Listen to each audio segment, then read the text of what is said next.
They laughed when I spent my last $400 on a blind old mule nobody else wanted, in the spring of 2019, while a company was offering me $2.3 million for my grandfather's farm.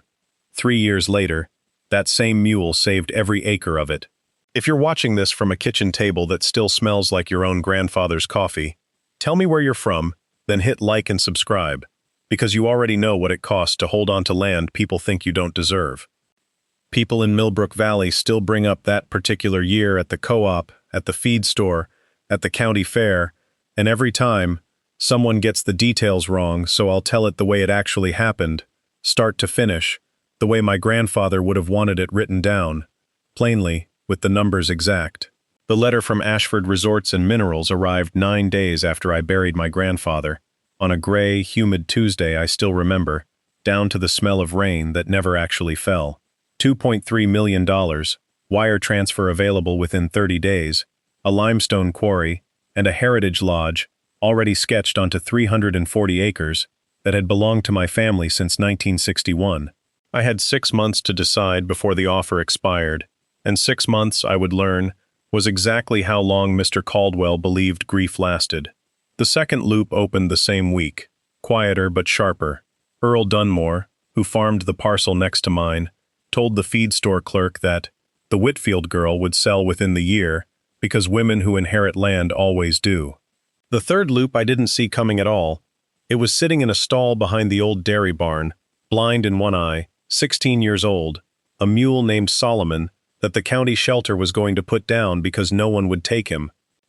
I remember standing in the shelter parking lot with the $400 folded in my coat pocket, watching Solomon try to find the water trough by scent alone, because the eye on his left side had clouded over white years before, and I remember the shelter worker telling me, not unkindly, that a mule his age with his condition was worth nothing to anyone but the knacker. I bought him anyway, signed the paperwork with a hand that was still shaking slightly from the number in my bank account, and led him into a trailer that smelled of other people's animals. I didn't fully understand why until I got home and reread the ledger entry my grandfather had written 11 years earlier, and even then, understanding was slower than the buying had been. It came the way everything on that farm came, one contour row at a time, one season at a time, never all at once. My grandfather, Thomas Whitfield, farmed Round Hollow for 58 years. He wasn't a man who said, "I love you." He wrote it instead, in a leather ledger with a cracked spine, in sentences like, "Watched the East Ridge all August. The grass that stayed green under the old oaks is the grass that survives." And, "Bought Solomon today. Everyone at the sale thought I'd lost my mind. But a mule that's outlived 3 owners knows something about staying alive that a tractor never will."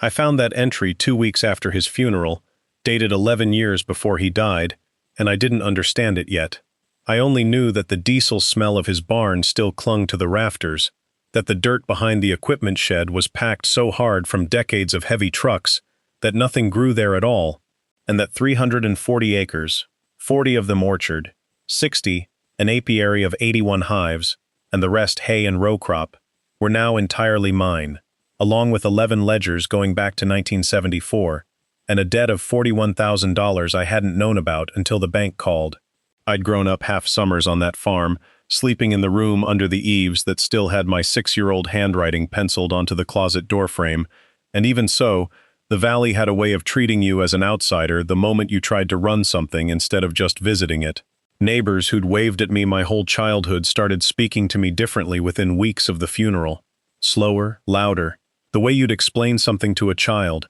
as if grief and inheritance had somehow erased every summer I'd spent walking those same rows beside my grandfather with a bucket of chicken feed in each hand. The hives sat in 3 long rows along the tree line, where the orchard met the ridge, white boxes weathered gray at the corners, and on warm mornings before any of this began, I would stand near them just to hear the hum, low and constant, the closest thing to a heartbeat that whole quiet farm had left after my grandfather died. Caldwell came in a truck too clean for our roads, wearing shoes that had never touched a field, and he stood in my kitchen and told me, almost gently, that sentiment doesn't pay a mortgage, Miss Whitfield. He said Ashford had already surveyed the limestone under the East Ridge, the same ridge my grandfather's ledger obsessed over, and that resistance would only cost me leverage I didn't have. He left a card on the table and a smile that never reached his eyes, and he said he'd be back when reality set in. His cologne lingered in the kitchen for an hour after he left, sharp and out of place against the smell of wood smoke and old coffee that belonged there. I didn't cry. I picked up the card, turned it over once, and read the embossed letters of a company that had never planted a single seed on this land, then put it in the ledger, on the page where my grandfather had written about Solomon, and I went out to the barn to look at the animal everyone said I was a fool to keep, standing there, in the low light, with his cloudy eye turned toward the sound of my footsteps, his ears swiveling once toward me and then still again, waiting, the way something patient always waits for someone to finally understand what it's offering. The county extension agent, a man named Roy Petrie, came out unprompted 3 weeks later, clipboard in hand, to help me understand my options. He looked at my grandfather's contour rows, the narrow furrows that followed the curve of the hill instead of running straight for machine efficiency, and he called them pre-scientific, said modern subsoiling and synthetic amendments could triple my yield if I just let the co-op bring in the right equipment. He crouched at one point and rubbed a pinch of soil between 2 fingers, let it fall, and said, almost to himself, that whatever my grandfather had been doing out here for 58 years was quaint, but it isn't data. He said it the way you'd correct a child, patient and a little bored, and he wrote something on his clipboard I never got to see, then handed me a glossy county pamphlet on modern amendment schedules on his way back to his truck, as if that settled something. Earl Dunmore, when I passed him at the feed store, didn't bother lowering his voice. "Crazy old mule for a crazy young woman," he said to the man beside him, loud enough that I heard every word over the sound of grain being poured into sacks. Earl Dunmore didn't stop at one comment at the feed store. 2 weeks later, he pulled his truck up to my fence line while I was leading Solomon out to the ridge before sunrise, rolled down his window, and asked, loud enough for his hired hand to hear, whether I planned to plow the whole 340 acres, one blind step at a time, or whether I'd finally call the equipment dealer he kept threatening to give my number to. He laughed at his own joke longer than it deserved. I told him good morning, the same 2 words I gave him every time, and kept walking, because my grandfather's ledger said that a man who needs an audience to feel right about his opinion will lose that opinion the moment the audience stops laughing. I started walking the ridge with Solomon in April, because the ledger said to, because a mule's feet compact soil differently than a 4-ton tractor, because my grandfather had written, in 1988, that the trucks are killing the ground faster than the drought ever could. I hitched Solomon to the old wooden plow that had sat rusting in the equipment shed since before I was born, and for 6 weeks, alone, before sunrise, I reworked the contour terraces along the east ridge, exactly the way the ledger described. Narrow, curved, packed by hoof instead of tire, mulched heavy with the orchard's fallen leaves, instead of stripped bare for the tiller. My hands blistered and split, then calloused over hard enough that by June I could grip the plow lines without flinching. The mule's blind eye wept in the wind, and I learned to wipe it clean with a damp cloth every morning before we started, a small ritual that became the only quiet 10 minutes of my day. The dirt on that ridge, once you got past the first packed inch, smelled like iron and old rain, and turned dark red-brown under the blade, nothing like the pale, chalky dust kicked up by Dunmore's tiller across the property line. I ate eggs and beans for 4 months because every dollar I had went into rootstock for the orchard and feed for the 81 hives. And some nights I fell asleep at the kitchen table with the ledger still open, my thumb resting on a sentence my grandfather had underlined twice. Patience is just work that hasn't shown its face yet. I told no one what I was doing, because there was no one left to tell who wouldn't have laughed, and because my grandfather never once, in 11 ledgers, wrote down a method before it had already worked. Roy Petrie came back in July with a state soil scientist beside him, and the 2 of them stood at the edge of my ridge taking moisture readings with equipment that cost more than my truck. Petrie told me, in front of the scientist, that my soil's organic matter was adequate but unremarkable, that the mule-drawn contouring was a nostalgic inefficiency, and that if I wanted real results, I should sign up for the co-op's subsoiling program before August. I said thank you and kept walking the ridge with Solomon the next morning at 5 a.m., the way I had for 4 months, the way the ledger told me to, and I didn't argue, because my grandfather had written that you don't win an argument with a man who's already decided you're wrong, you just outlive his certainty. By late July, the first hard evidence of the coming crisis was already visible if you knew where to look, and Solomon and I looked at soil for a living now. The regional water table was dropping. The Farm Bureau Bulletin mentioned it in a single paragraph on page 4, the kind of thing you'd miss unless you were already afraid of it. My grandfather's ledger, in an entry from a drought year decades earlier, said the deep mulched ground holds water the machine-turned ground gives up in a week. Remember this when they tell you contour farming is slow. I remembered it every single morning, walking behind a blind mule, watching the soil darken with moisture 2 inches down, while Earl Dunmore's freshly subsoiled fields, 30 yards across the property line, cracked pale and dry in the sun by the second week of no rain. Caldwell returned in August, this time with a lawyer, a sharp, restless young man named Foster, who spoke faster than Caldwell and smiled less. Foster told me the offer would drop to $1.8 million after Labor Day, that the carrying costs of sentimental resistance would only grow, and that Ashford's board had authorized eminent domain review on the mineral rights beneath the East Ridge, the same ridge Solomon and I had spent 4 months rebuilding by hand. I told them both, calmly, that the ridge wasn't for sale, that the mineral survey was Ashford's problem and not mine,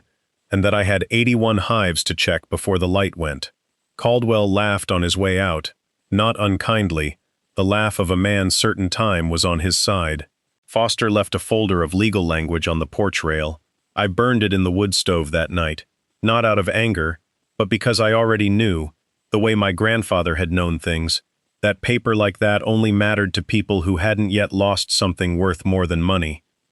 There was one night, in the last week of August, when I sat on the porch step with the ledger open on my knees and let myself doubt everything. The bank had sent a second notice. The bees in 3 hives had shown early signs of stress from the heat. Solomon stood at the fence line, favoring the leg that had started to stiffen, and I thought, plainly, that I might be exactly the fool Earl Dunmore said I was, a grieving woman, pouring her last money and her last strength into a blind animal and a dead man's superstitions, while the world moved on with diesel and chemistry, and did just fine without me. I read back through the ledger looking for something to hold on to, flipping past pages I'd already memorized, the ink faded to brown in the older entries, a pressed clover leaf falling out from somewhere in the middle of 1991 and landing on my boot. I found what I needed on a page from 1994. Faith isn't believing you're right. It's doing the slow thing anyway, because you watched it work once and you trust what you saw. I read it 3 times, out loud the 3rd time, my voice sounding strange to me in the dark, and I thought about my grandfather at my age, standing on this same porch with his own doubts, and no one left to tell him he wasn't a fool either. I thought about the $41,000 I still owed the bank, about the blister that had reopened on my left palm that afternoon, about how easy it would be to call Caldwell in the morning and let the number solve everything. Then I got up, because there were bees to check and a mule waiting to be fed, and my grandfather never let one hard night stop the morning work, and neither would I. September brought the drought everyone in 3 counties would talk about for the next decade. 17 days without measurable rain, then 22, then a full month, temperatures sitting above 98 for stretches that killed hay crops outright across the valley. The air itself changed texture, dry enough that the leaves on the roadside oaks curled inward by midday, and the creek that ran along the eastern property line, which I had never once seen dry in my whole childhood, shrank to a trickle you could step over without wetting your boot. Earl Dunmore's subsoiled fields, stripped and machine-turned every spring for 30 years, cracked so badly you could lose a boot heel in the fissures. His corn came in at less than 1/3 of a normal yield, and the co-op's own numbers, printed in the same bulletin that had once buried the water table warning on page 4, now led with a headline about catastrophic regional crop failure, with county-wide losses estimated at $19 million. My orchard, 40 acres of trees rooted in ground Solomon and I had contoured and mulched by hand, held its moisture 2 full months longer than anything on the flat, machine-worked land around it. I could push a finger 2 inches into the soil under the mulch in the worst week of August, and still feel it cool and faintly damp. the way my grandfather's ledger said it should. The hives, all 81 of them, kept working because the wildflowers along the ridge, fed by soil that hadn't given up its water, kept blooming when every other forage source in the valley had burned to brown stubble, and on the worst afternoons, I could stand at the fence line and watch bees from 3 of Dunmore's own struggling colonies drifting over onto my side of the property, chasing the only green for 6 miles. By October, the numbers were undeniable and impossible to hide, because the county co-op posted its harvest tallies, as it did every year, on the board outside the grain elevator, where every farmer in the valley came to weigh in and to look. I drove Solomon over in the trailer that morning, not because I needed him there, but because it felt wrong to let him miss it after everything his blind eye and stiffening leg had earned. My orchard's yield was posted at 84% of a normal year, the highest figure on the entire board. Dunmore's corn was posted at 29%, and I watched him read that number twice, as if reading it a third time might change it. My honey production, tallied separately by the Beekeepers Association, was the highest in the county, 4,100 pounds from 81 hives that had never stopped finding something to feed on, at a market price that year of $6.40 a pound. People stood in front of that board for a long time, coffee cups going cold in their hands, in the kind of silence I'd never heard at the elevator before, the usual joking and complaining just gone. Roy Petrie stood there longest of all, because his own name was on the Extension Service's recommended practices sign-off for half the failed fields in the valley, and the state soil scientist who'd called my ground unremarkable had, it turned out, filed a report in July that never once mentioned moisture retention. Petrie read the board, then looked over at me, then at Solomon standing patient in the trailer with his cloudy eye catching the morning light, and he didn't say anything at all, which from a man who'd never once run out of professional opinions, told me more than any clipboard note ever could. Caldwell called before he came back in person, which he had never done before, and when he did come, it was without the truck too clean for our roads, and without the smile that never reached his eyes. His shoes, this time, were caked in the same red-brown dirt as mine, because he'd had to park at the bottom of the ridge and walk up, the access road too dry and rutted for anything with low clearance. Ashford's quarry investors, he admitted, standing in the same kitchen where he'd once told me sentiment doesn't pay a mortgage, had walked away from the limestone project after the drought exposed how unstable the surrounding water table had become. My ridge, still holding moisture, still green, was the only reliable water source left on that side of the valley, and 3 neighboring farms, including, quietly, part of Earl Dunmore's own acreage, now depended on runoff from land Ashford had once planned to blast open for stone. He told me, without quite meeting my eyes, that the board had asked him to explore a cooperative arrangement, corporate language for the fact that he had nothing left to threaten me with, and both of us knew it. He didn't offer to buy the farm this time. He asked, instead, if Ashford could lease water rights from my ridge for the neighboring operations Ashford now had contracts with, at a price I would set, and for the first time since he'd walked into my kitchen with a $2.3 million offer, he waited for me to speak before he said another word. I told him the price. It was not close to the number he had once offered me for the whole farm, but it came with 3 conditions he did not expect: no drilling, no clear-cutting, and a 10-year contour farming demonstration agreement that would require Ashford's own agricultural partners, including the extension office Roy Petrie worked for, to document my methods rather than dismiss them, in writing, published annually. Caldwell went quiet for a long moment, looking out the kitchen window at the ridgeline, green against a valley that was still mostly brown that October, and I watched something shift in his face that I hadn't seen there before.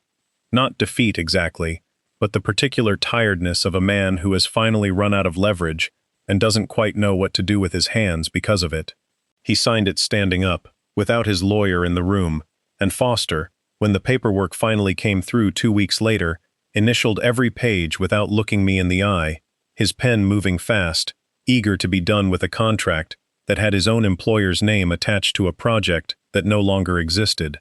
I didn't gloat. My grandfather had written, in an entry near the back of the last ledger, "When you win, say less than you want to." The numbers already said everything that needed saying.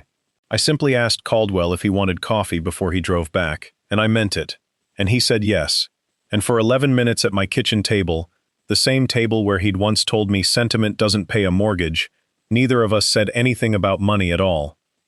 Solomon lived 4 more years after that drought, long enough to see the ridge become something people from 3 counties drove out to look at, long enough for Roy Petrie to quietly stop mentioning pre-scientific methods and start bringing agriculture students out to walk the contour rows with a notebook of his own, filling pages with the same kind of plain, practical observation my grandfather had once been mocked for. Foster left Ashford 2 years after the water lease was signed, resigned in a 2-line email nobody at the company expected, and went into land conservation law, and I heard, secondhand, that he cited my contract as the first one he'd ever drafted that he was proud to have his name on. Earl Dunmore sold his cracked, exhausted acreage to a younger farmer 8 years later and moved into town, and the last time I saw him, at the co-op board in a wet spring, he tipped his hat to me and said nothing at all, which from him was as close to an apology as I was ever going to get. I kept every one of the 81 hives,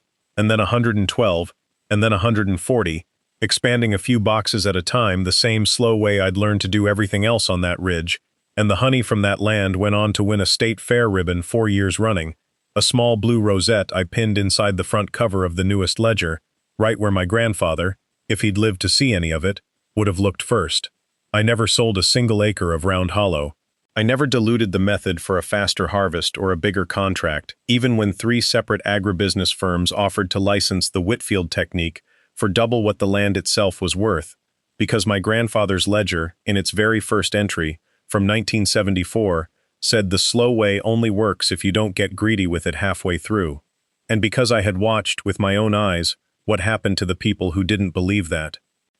I buried Solomon under the oaks on the East Ridge, the ones whose shade my grandfather wrote about decades before either of us understood why it mattered, and I planted a young mule fern beside the grave because it was the only green thing I had on hand that felt right, and because he'd spent his last 4 years standing in that particular shade every afternoon like it was owed to him.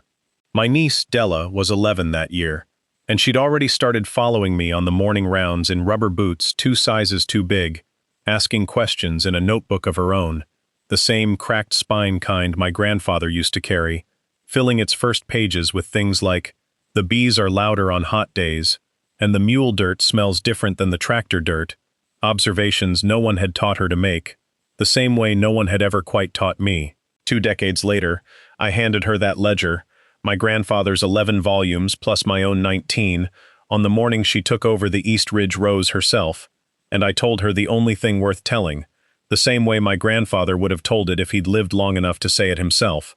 that everyone in that valley had once called our family foolish for trusting patience over machinery, and every single one of them, without exception, eventually came to us for water. I told her about the smell of diesel that never fully left the equipment shed no matter how many years passed, about the sound of 81 hives humming at dusk in August, when the clover was thick, about the exact grain of the wooden plow handle worn smooth by 3 generations of hands before hers, mine included. I wanted her to know the farm wasn't a story with a clean beginning, that it was built out of small, unglamorous mornings nobody was watching.